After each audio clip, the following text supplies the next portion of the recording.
Ladies and gentlemen of the class of '99, wear sunscreen. If I could offer you only one tip for the future, sunscreen would be it. The long-term benefits of sunscreen have been proved by scientists, whereas the rest of my advice has no basis more reliable than my own meandering experience. I will dispense this advice now. Enjoy the power and beauty of your youth. Oh, never mind. You will not understand the power and beauty of your youth until they've faded. But trust me, in 20 years, you'll look back at photos of yourself and recall in a way you can't grasp now how much possibility lay before you and how fabulous you really looked. You are not as fat as you imagine. Don't worry about the future, or worry, but know that worrying is as effective as trying to solve an algebra equation by chewing bubblegum.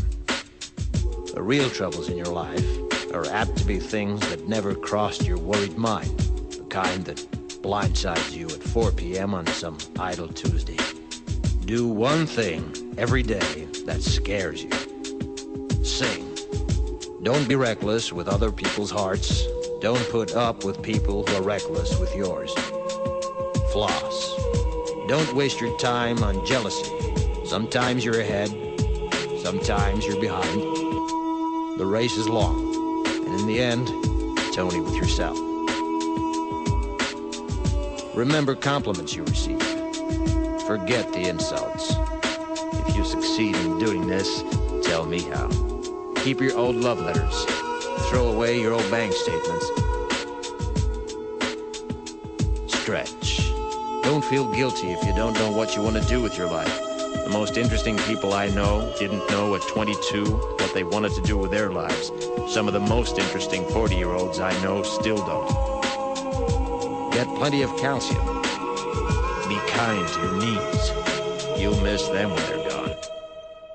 Maybe you'll marry, maybe you won't. Maybe you'll have children, maybe you won't.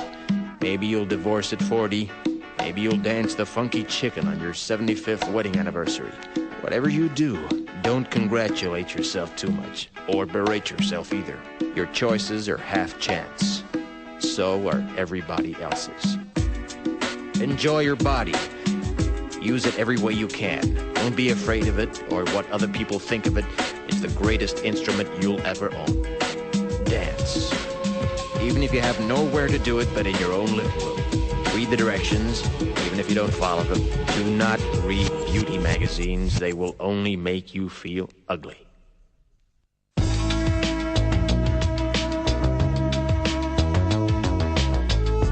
Get to know your parents. You never know when they'll be gone for good. Be nice to your siblings.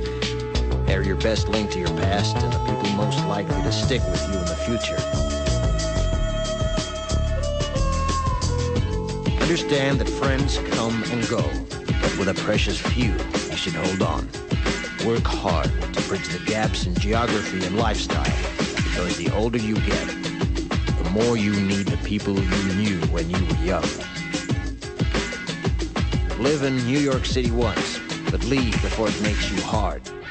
Live in Northern California once, but leave before it makes you soft. Travel. Accept certain inalienable truths. Prices will rise, politicians will philander, you too will get old. And when you do, you'll fantasize that when you were young, prices were reasonable, politicians were noble, and children respected their elders. Respect your elders. Don't expect anyone else to support you. Maybe you have a trust fund, maybe you'll have a wealthy spouse. But you never know when either one might run out. Don't mess too much with your hair, or by the time you're 40, it will look 85. Be careful whose advice you buy, but be patient with those who supply it. Advice is a form of nostalgia. Dispensing it is a way of fishing the past from the disposal, wiping it off, painting over the ugly parts, and recycling it for more than it's worth. But trust me, on the sunscreen.